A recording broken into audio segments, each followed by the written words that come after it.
sagrada, és a palavra de Deus, és o livro da jornada dos que seguem para o céu. És a carta enviada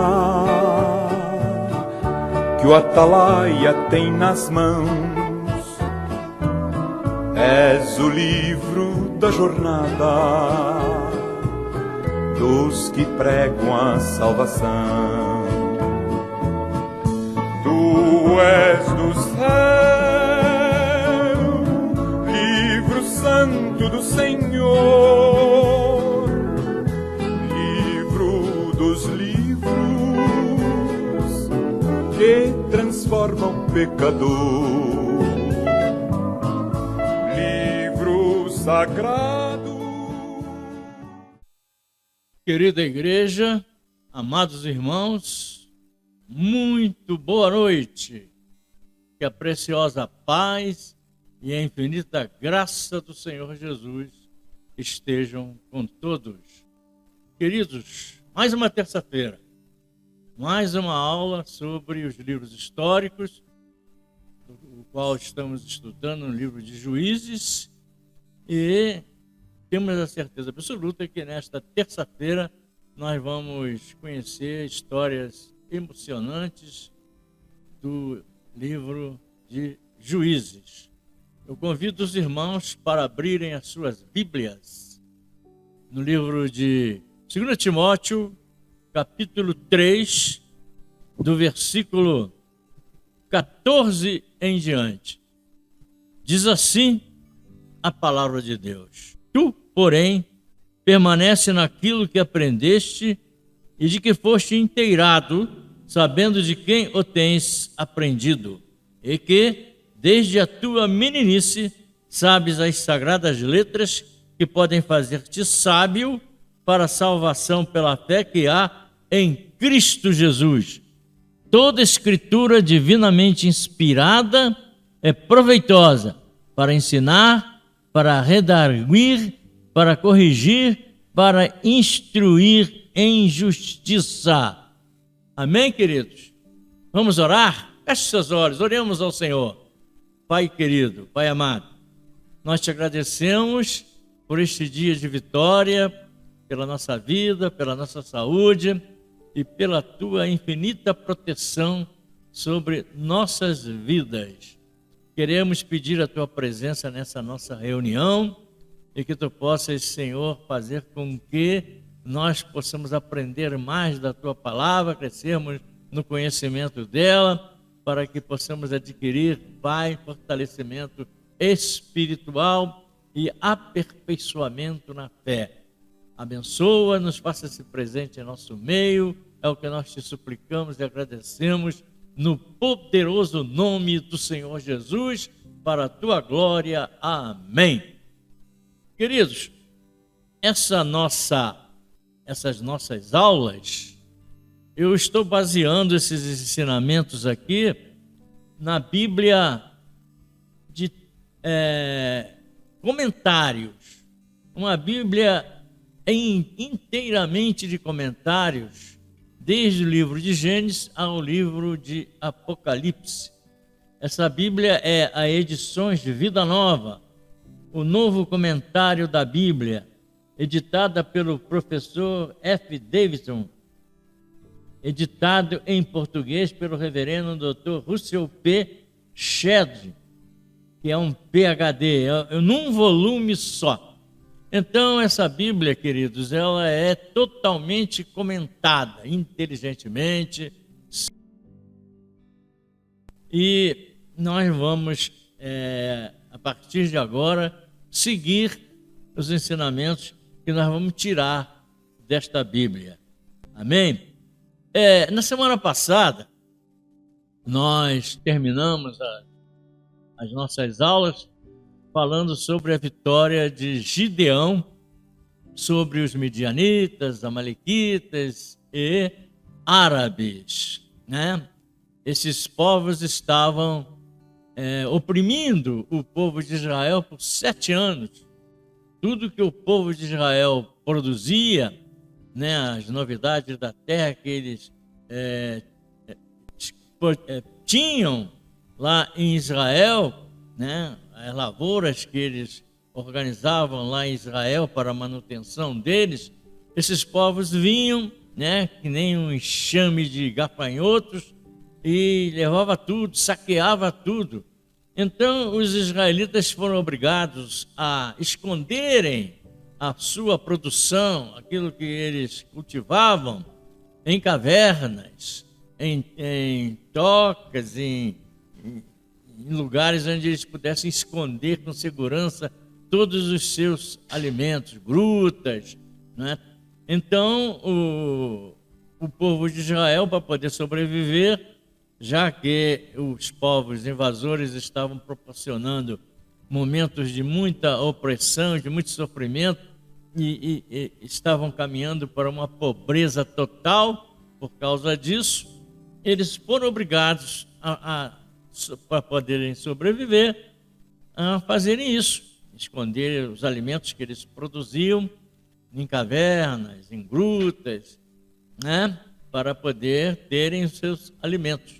Até que Gideão, então, conforme a história que nós lemos na semana passada, venceu, né, esses povos invasores e os expulsou de Israel, e nunca mais eles voltaram para perturbar, né, a nação israelita. E enquanto Gideão viveu, né, por 40 anos, o povo de Israel ficou livre dos inimigos, viveu em paz e prosperou, né? Após a morte de Gideão, então o povo de Israel voltou a ter problemas por causa da sua idolatria, que o povo sempre voltava para a idolatria. E nós tivemos a oportunidade de dizer que Gideão, ele tinha 70 filhos, ele tinha várias mulheres, né? E um desses 70 filhos que lhe nasceu de uma concubina chamava-se Abimeleque. E após a morte de Gideão, Abimeleque produziu um período de instabilidade no povo de Israel.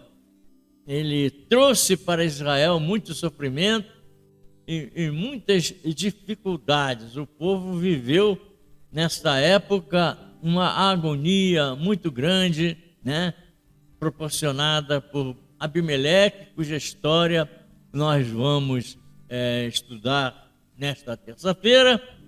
E eu queria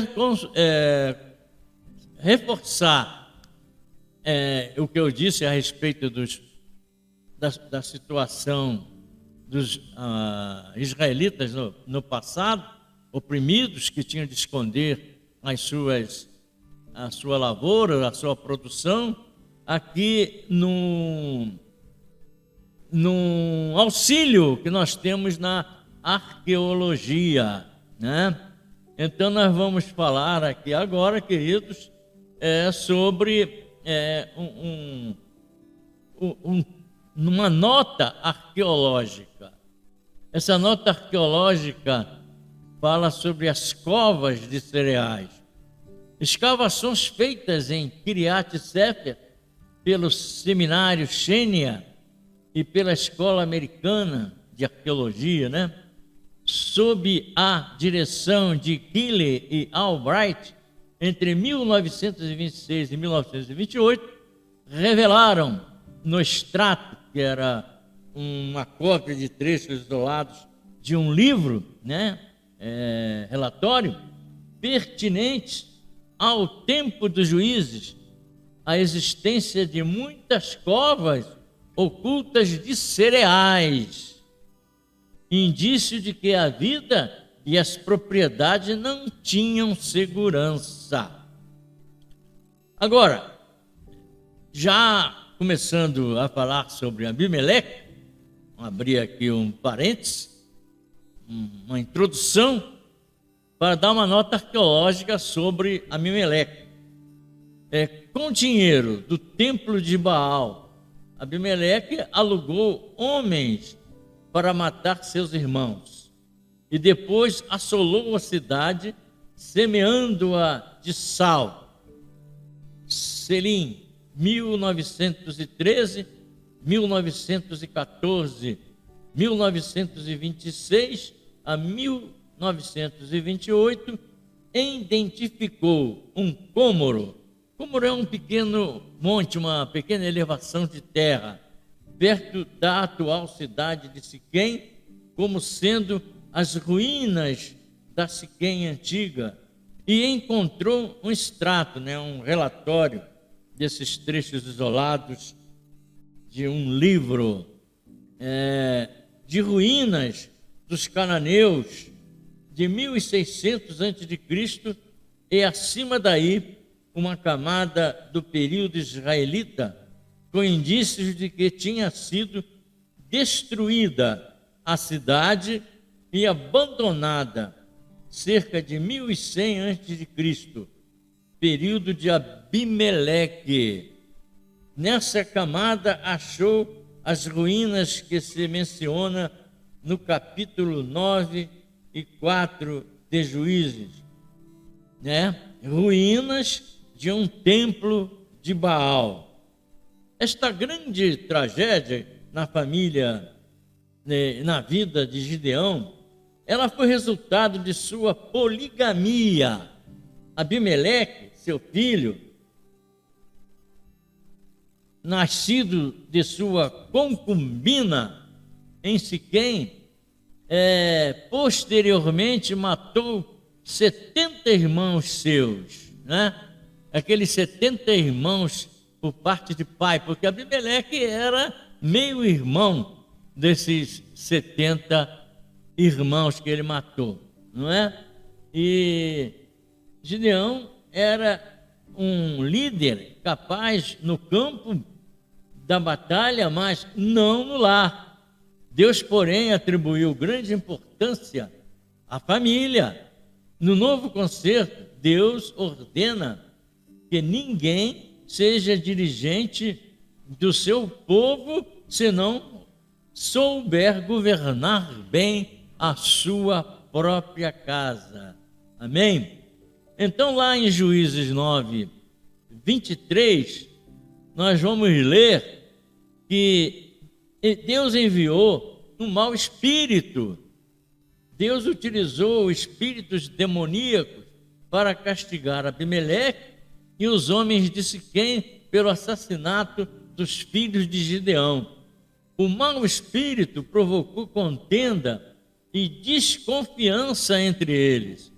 Enquanto Gideão recusara a chefia de uma monarquia, ele recusou o convite que eles fizeram para ser rei em Israel, declinou desse convite, não aceitou,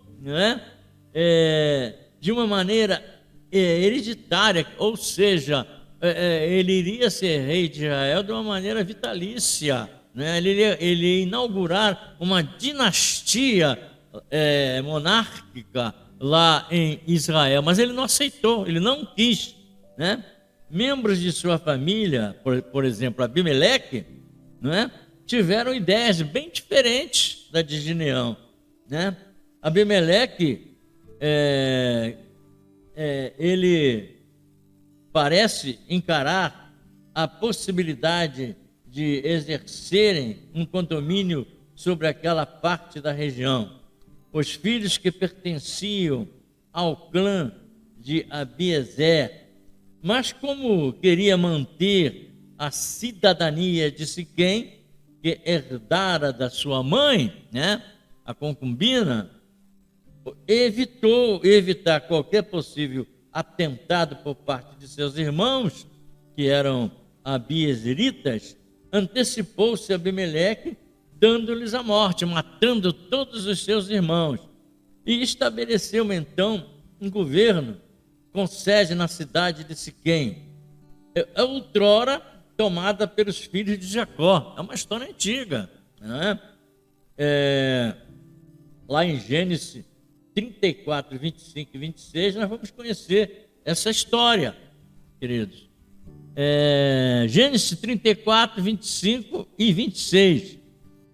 E aconteceu que ao terceiro dia, quando estavam com a mais violenta dor, sofrendo pelo que fizeram com a sua irmã, 2 filhos de Jacó, Simeão e Levi, irmãos de Diná. A Diná era a irmã deles, filha de Jacó, e quando chegou ali em Siquém, né, o filho de Amor, Siquém, ele se encantou com a Diná, conseguiu seduzi-la e foi para a cama com ela e a deflorou.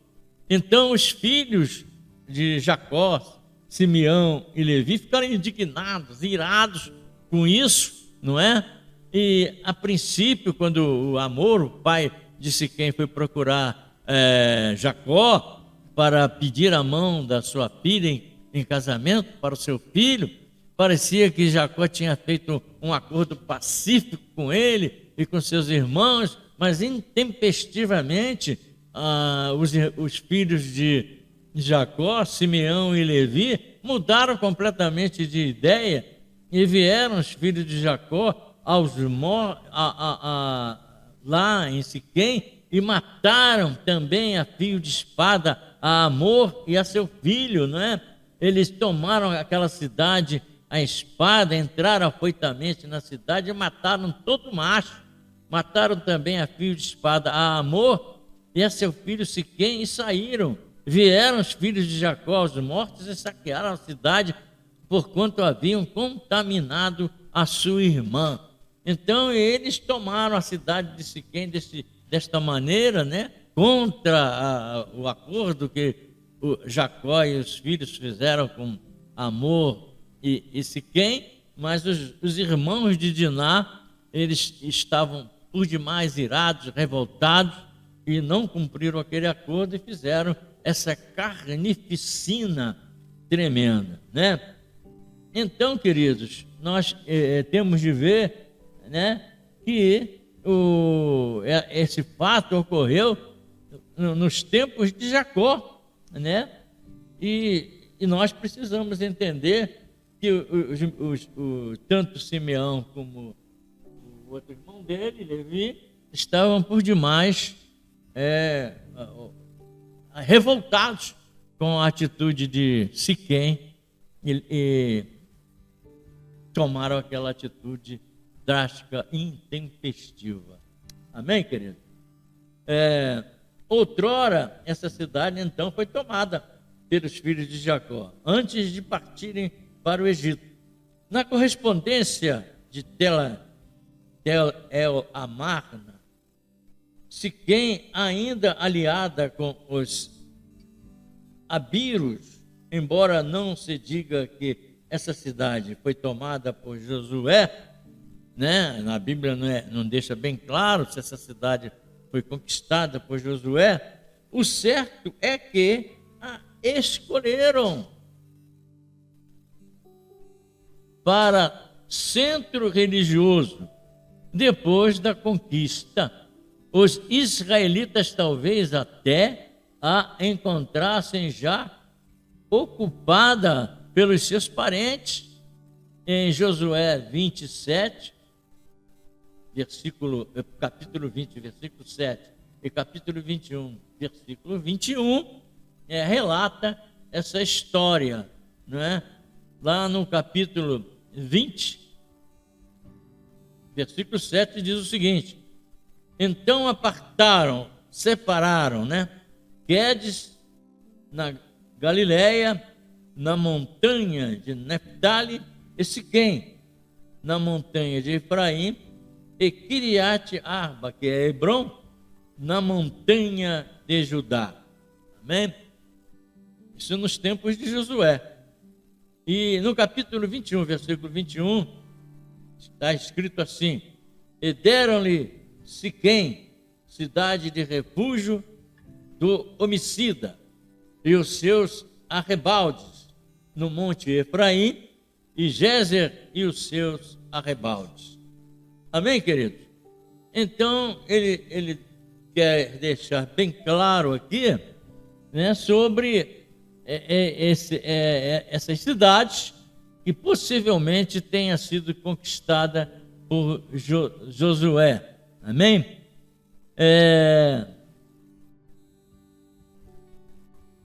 Parece como cidade levítica de refúgio, sendo as bênçãos e as maldições recitadas do alto do Monte Ebal e do Gerizim, em cujo vértice fica Siquém, e nela ainda Josué mandou reunir todos os israelitas antes de morrer. O nome da localidade significa ombro, pela posição que ocupava entre aqueles dois outeiros, aqueles dois pequenos morros. Era a capital natural de Canaã, cuja importância continuou a ser observada pelos samaritanos, que dela fizeram a sua cidade santa.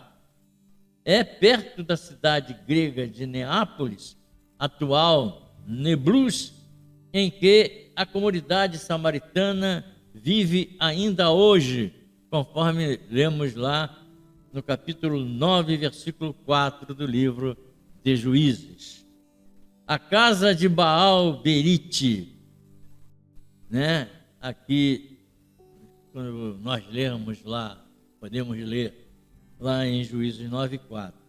A casa de Baal-Berite, o nome da divindade, implica a existência de uma confederação aliada à cidade. Descobriu-se há pouco tempo em Siquém um santuário dessa época, a casa de Milo, isto é, a casa da fortaleza, talvez a mesma que a torre de Siquém. O carvalho ou terebinto. O que era terebinto? Era um arbusto ou árvore pequena que nativa lá do Mediterrâneo. Era sem dúvida, uma árvore sagrada, conforme nós podemos ler, queridos, lá em Gênesis 35, versículo 4. Diz assim a palavra de Deus: então deram a Jacó todos os deuses estranhos que tinham em suas mãos e as arrecadadas que estavam em suas orelhas. E Jacó os escondeu debaixo do carvalho que está junto a Siquém. E partiram, e o temor de Deus foi sobre as cidades que estavam ao redor deles, e não seguiram após os filhos de Jacó. Amém, queridos? Então, amados,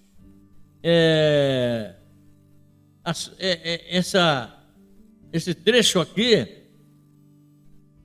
nós entendemos que era associada a um bloco de pedras, conforme lemos lá em Josué 24, 26.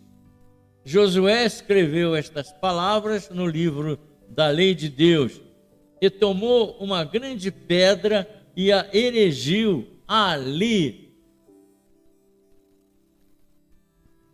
debaixo do carvalho, que estava junto ao santuário do Senhor. Amém? Então, queridos, não era grande o reino de Abimeleque, pois ele não ia além do território da tribo ocidental de Manassés, aquém do Jordão, né? Na parte ocidental do rio Jordão, no cume do monte de Gerizim, o monte sagrado dos samaritanos, conforme nós lemos lá em João 4:20. E João 4:20, queridos, nós lemos o seguinte: nossos pais adoraram neste monte, e vós dizeis que é em Jerusalém o lugar onde se deve orar. Foi um diálogo, né, que Jesus teve com a mulher samaritana, né? Então, o monte sagrado dos samaritanos ficava a ocidente da cidade, né? Na parte ocidental da cidade. Foi neste monte, sobre um penhasco que dava para Siquém, né? Que Jotão, o filho mais novo de Gideão, que sobrou, que não morreu naquela carnificina, que escapou naquela carnificina quando Gideão, Abimeleque matou os seus 70 irmãos, né, por parte de pai, e Jotão foi o único que escapou da carnificina, porque ele se escondeu, né, e depois fugiu para outra cidade. Então Jotão desabafou, subiu até o monte lá e falou para os seus concidadãos a seguinte parábola: foram uma vez as árvores a ungir para si um rei. Juízes 9, do 7 ao 23, não é? E nós precisamos então chegar lá em Juízes para ler esta parábola, querido. Uma parábola longa, né? A parábola de Jotão, que diz o seguinte: e dizendo a Jotão, foi este, e pôs-se no cume do monte Gerizim, e levantou a sua voz e clamou e disse-lhes: ouvi-me a mim, cidadãos de Siquém, e Deus vos ouvirá a voz. Foram uma vez as árvores a ungir para si um rei, e disseram à oliveira: reina tu sobre nós. Porém a oliveira lhes disse: deixaria eu minha gordura, para que Deus e os homens em mim prezam, e iria a labutar sobre as árvores? Então disseram as árvores à figueira: vem tu e reina sobre nós. Porém a figueira lhes disse: deixaria eu a minha doçura, o meu bom fruto iria labutar sobre as árvores? Então disseram as árvores à videira: vem tu e reina sobre nós.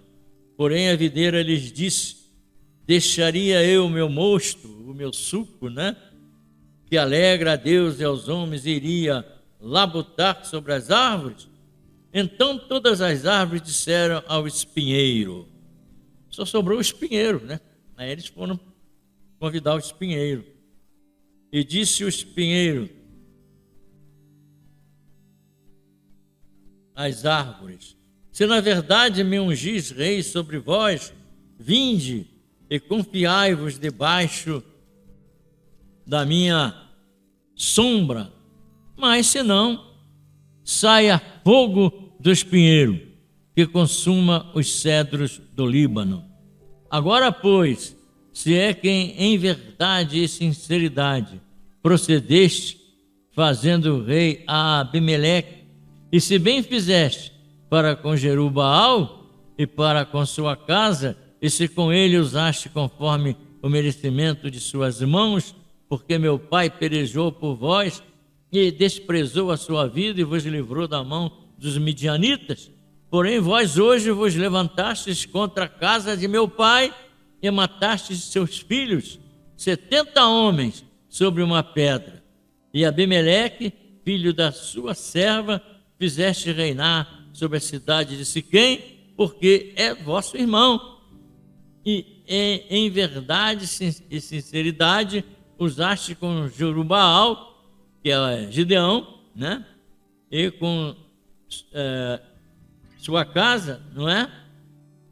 Hoje alegrai-vos com Abimeleque, também ele se alegra convosco. Mas senão, saia fogo de Abimeleque e consuma cidadãos de Siquém e Bet-Milo, e saia fogo dos cidadãos de Siquém e de Bet-Milo, que consuma Abimeleque. Então partiu Jotão por medo de Abimeleque, seu irmão. Amém, queridos? Então, nós chegamos a essa parábola de Jotão, não é? E, porém, Joás, rei de Israel, 1 Reis, tem uma parábola semelhante, né? Uma parábola equivalente a essa nos tempos do rei Amazias, né? Então nós vamos lá confirmar essa semelhança, né? Em 2 Reis 14, 9.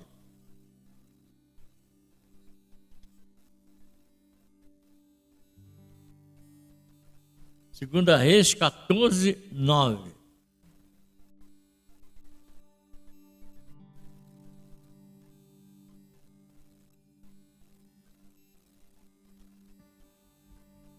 Diz assim: porém Joás, rei de Israel, enviou a Amazias, rei de Judá, dizendo: o acordo que está, dizendo, o cardo que está no Líbano, enviou ao cedro que está no Líbano, dizendo: dá tua filha por mulher a meu filho. Mas os animais do campo que estavam no Líbano passaram e pisaram o cardo. Amém, querido? É uma parábola semelhante a essa, né? Nós podemos então deduzir que Jotão usou uma parábola semelhante e talvez inspirado nessa passagem antiga, não é? O espinheiro que nada vale pretende ser rei das árvores, mas não pode dar-lhe proteção, e também pega fogo. O espinheiro pega fogo com facilidade, o que levaria as outras árvores à ruína. As árvores de maior utilidade não querem aceitar o trono, como fez Gideão, uma alusão a Gideão, que rejeitou o trono. Seja como for, trata-se de uma parábola ou fábula antiquíssima, em forma rítmica, a mostrar o desprezo pela monarquia. Figueira, árvore de fruto que abundava na Palestina, o meu mosto, o meu suco, que alegra a Deus e aos homens, ou antes, aos deuses e aos homens, deu alegria aos deuses, porque lhes apraz as libações. O que é libação, querido? Ato de derramar água, vinho, sangue ou outro líquido qualquer para fins religiosos. Amém? Eram coisas da idolatria, dos costumes, dos hábitos do povo cananeu daquela época. Abimeleque, filho da serva de Gideão. Jotão serve-se de uma palavra que significa escrava, concubina, e como que a inferiorizá-la, a inferiorizar, né, a condição de concubina. Foi-se a Bie e ali habitou. A palavra significa poço e, portanto, um nome muito vulgar. Quanto ao local, supõe-se ser El-Biré, entre Siquém e Jerusalém. E a toda aquele que passava pelo caminho, junto a eles, assaltavam, né? É que deste modo, já o povo trabalhando contra Abimeleque, né? É que deste modo impediam Abimeleque de receber os impostos dos mercadores que passassem pelo seu território. Amém, queridos? Então Gaal, filho de Ebed, este oferece-se como guia aos cidadãos de Siquém entre Abimeleque e o seu governador Zebul. Abimeleque tinha um homem de sua confiança, chamado Zebul, que era governador lá em Siquém, e saíram ao campo, como está lá no versículo 27, do capítulo 9, né? Festa das colheitas e das vindimas, equivalente a dos tabernáculos dos israelitas. A circunstância foi aproveitada para cortar relações com Abimeleque. O povo estava contra Abimeleque nesta ocasião, né? E eles tomavam essas atitudes, né, secretas, ocultas, né? O significado da segunda parte do versículo, com uma ligeira alteração, assim poderia ser interpretado: não poderia o filho de Jeroboal e também Zebu, seu mordomo, servir aos homens de Amor, pai de Siquém? Não obstante, o massacre relatado lá em Gênesis 34, 25, com os filhos de Jacó, né? Os siquemitas, os moradores de Siquém, não perderam o contato com Amor, seu antepassado.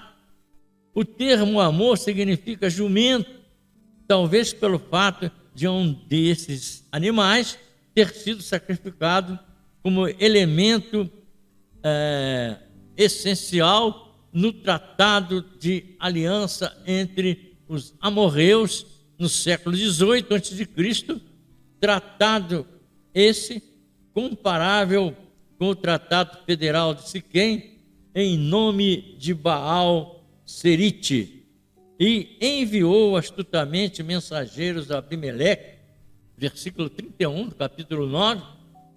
Em vez de astutamente, deve-se ler em Arumá, onde parece que vivia Abimeleque, deixando Zebu em Siquém. Abimeleque vivia lá, né, em Arumá, e deixava lá em Siquém o governador Zebu, que era seu representante, e que possivelmente explica a hostilidade dos habitantes de Siquém contra Abimeleque. Vejam que esta hostilidade dos habitantes de Siquém contra Abimeleque não partiu de nenhum líder, não é? De ninguém que foi levantada como líder lá, nem este tal de Gaal, mas sim do povo, os habitantes, os próprios habitantes de Siquém que se levantaram contra Abimeleque, né? Puseram emboscada a Siquém com 4 bandos, conforme nós lemos lá no versículo 34. Deste modo, o contingente que atuava na cidade sob as ordens de Zebu constituía uma verdadeira quinta coluna. Queridos, quinta coluna era um termo muito usado na Segunda Guerra Mundial. Era uma qualificação elogiosa ou injuriosa dada a alguém. E este grupo de quinta coluna era um grupo que atuava no meio dos seus amigos, do seu exército, mas era ali espião. Eles agiam contra os seus amigos e davam informações para o inimigo. Então eles eram traidores, por isso eram chamados de quinta coluna. Amém? Eis ali desce gente. Versículo 37. Melhor, eis que ao longe se divisa grande multidão de homens armados, como que saindo do meio da terra, semelhantes a árvores.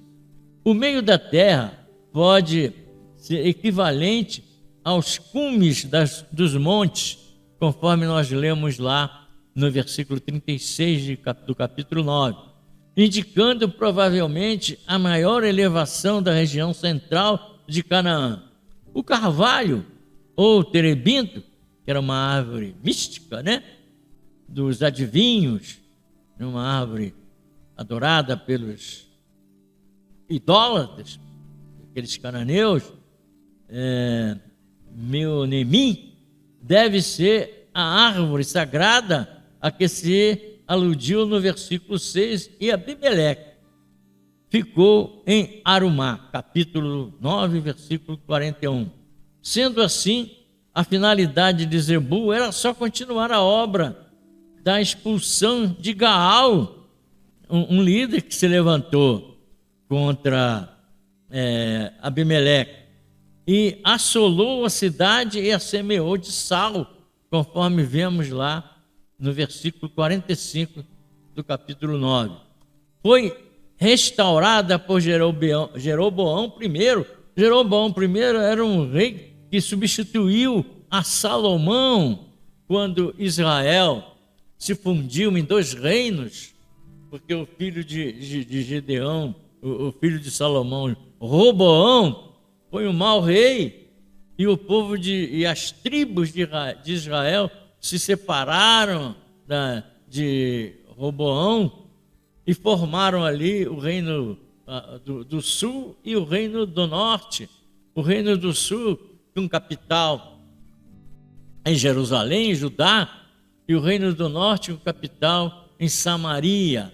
E o Roboão ficou com o reino do sul, e Jeroboão ficou com o reino do norte. Mas Jeroboão não tinha parentesco nenhum com Salomão. Amém? Foi um rei levantado pelo povo. Então as outras 10 tribos ficaram com Roboão. E o que nós estamos lendo aqui é que, sendo assim, né, a finalidade de Zebul era só continuar a obra de expulsão de Gaal, assolou a cidade e semeou sal.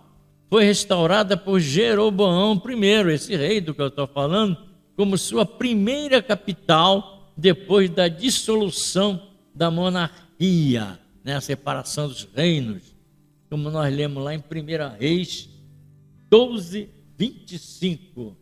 E Jeroboão edificou a Siquém, no monte de Efraim, e habitou ali, e saiu dali e edificou a Penuel. Amém, queridos?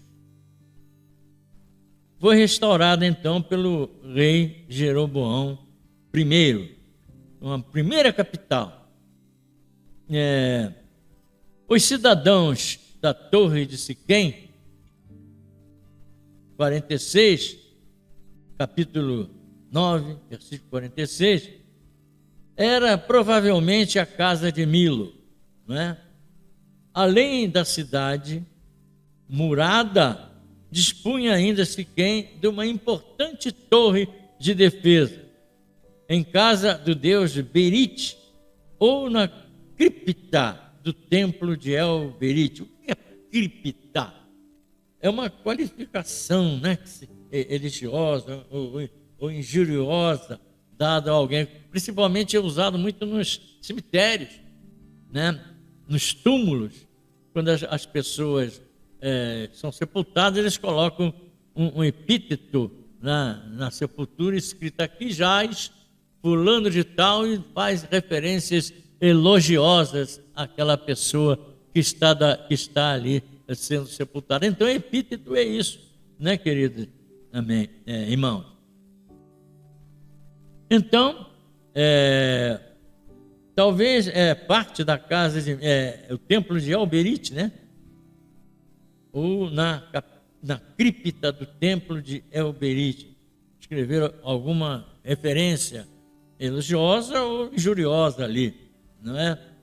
Talvez parte da casa de Milo. El, como título de divindade, encontrava-se largamente espalhado pela Palestina noutros tempos, como atestam documentos egípcios e fenícios. Em Siquém, El era invocado como patrono da União Federal, dependendo-se que assim fosse pelos epítetos El Berit, Deus da aliança. Amém? Queridos, nós vamos ler agora, queridos, sobre o nome de Salmão, versículo 48. Amém? Então, nós terminamos aqui, Deus da aliança, ou Baal Berit, Senhor da aliança, a referência, né? O nome quer dizer cheio de sombra, talvez derivado dos bosques que enchiam as suas vertentes. Então Abimeleque foi-se a Tebes, capítulo 9, versículo 50, julga-se ser a moderna Tebas, a cerca de 18 quilômetros a nordeste de Neblus, na estrada para Bet-Sean. Também se rebelou esta cidade contra Abimeleque, né? Mais uma cidade revoltada contra Abimeleque. Havia, porém, no meio da cidade uma torre forte, versículo 51, contrastava assim com Siquém e Penuel, onde a torre ficava situada fora da cidade. Então nós vamos falar aqui agora sobre a morte de Abimeleque, lá no capítulo 50, né? No versículo do 50 ao 57 do capítulo 9. Uma mulher lançou um pedaço de mó, não é? Então eles estavam escondidos numa torre e Abimeleque subiu até aquela torre ali para matar aquelas pessoas, para se investir contra aquelas pessoas. E uma mulher que estava lá no alto do muro jogou uma pedra, uma mó, que arrebentou o crânio de Abimeleque, né? Uma mulher lançou um pedaço de uma mó. E em 2 Samuel nós vamos ler um fato semelhante a esse, né? Que também aconteceu assim inusitadamente, da mesma maneira, não é? 2 Samuel 11, 21. Diz assim a palavra de Deus: quem feriu Abimeleque, filho de Jeroboão, não lançou uma mulher sobre ele do muro, um pedaço de uma mó corredora de quem morreu em Tebes? Porque vos chegastes ao muro, então dirás, também morreu teu servo Urias Heteu. Então vejam bem que isso aqui foi um diálogo ocorrido antes da morte de Abimeleque, que foi um acontecimento semelhante ao que aconteceu com o rei Saul, narrado lá em 1 Samuel 31, 4. Então disse Saul ao seu pajem de armas, a ordenança dele, né? Arranca a tua espada e atravessa-me com ela, para que porventura não venha estes incircuncisos e me atravessem, escarneçam de mim.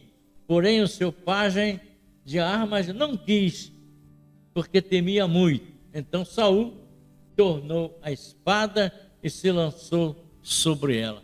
E foi dessa maneira que Saul morreu. E foi parecido, né, com Abimeleque. Se nós lermos esse capítulo todo da morte de Abimeleque, foi dessa maneira. Ele também, quando aquela morte arrebentou o crânio dele, ele pediu para que o matassem, né? Que os seus subordinados o matassem, para que não dissessem, viessem a escarnecer dele, dizendo que foi uma mulher que o matou. Eu queria fazer um comentário aqui, quando nós lemos atrás sobre a parábola de Jotão, né?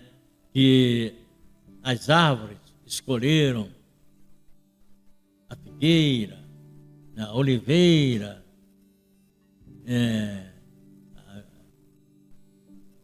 os pés de uva, né? E elas se negaram, né? Não quiseram, rejeitaram e acabaram escolhendo o espinheiro. E o espinheiro é uma árvore rasteira, que não tem sombra e que pega fogo com facilidade. Amém? E não tiveram outra alternativa senão escolherem o espinheiro para reinar sobre eles. E foi uma catástrofe, né? Os tempos que Abimeleque reinou sobre aquele povo e acabou terminando do jeito que terminou. E eu queria dizer o seguinte: nós hoje, povo brasileiro, também temos procedido da mesma maneira. Politicamente, nós temos sido um povo que não sabe escolher os seus representantes, né? Temos escolhido os piores governadores para reinar sobre nós, não é? Haja vista agora, né, nesses últimos 16 anos, aqueles que o povo brasileiro escolheu para governar esta nação. Uma verdadeira catástrofe que reduziu esta nação a quase uma pobreza total, né? Assaltando os cofres e com os maiores níveis, os piores níveis de corrupção, de desonestidade. Mas esses homens foram escolhidos, foram verdadeiros espinheiros escolhidos pelo povo brasileiro, né? E nós precisamos ter mais coerência quando nós formos escolher os nossos representantes, não é? Que Deus nos livre de escolhermos espinheiros para governar sobre nós. Amém, queridos? Precisamos ter discernimento e identificarmos, né, aqueles que realmente são e que serão úteis e farão um bom governo para a nossa nação. Que Deus nos livre de, nas próximas eleições, escolhermos os Abimeleques desta vida e os seus e espinheiros para nos fazerem sofrer tanto como há 16 anos temos feito. Que Deus nos dê sabedoria e inteligência. Vamos parar por aqui. Que Deus possa abençoar aos irmãos, enchendo os irmãos de muita paz e que nós possamos aprender muito mais da sua palavra. E que se os irmãos tiverem algum comentário a fazer, por favor, façam os comentários, falem sobre o livro de Juízes, o que os irmãos estão achando do livro de Juízes. E vamos continuar na terça-feira, dando prosseguimento e entrando no capítulo 10 do livro de Juízes. Que Deus abençoe a todos, uma feliz terça-feira, uma noite bem dormida e uma quarta-feira cheia de vitórias e boas realizações. Tchau, que Deus abençoe a todos os irmãos.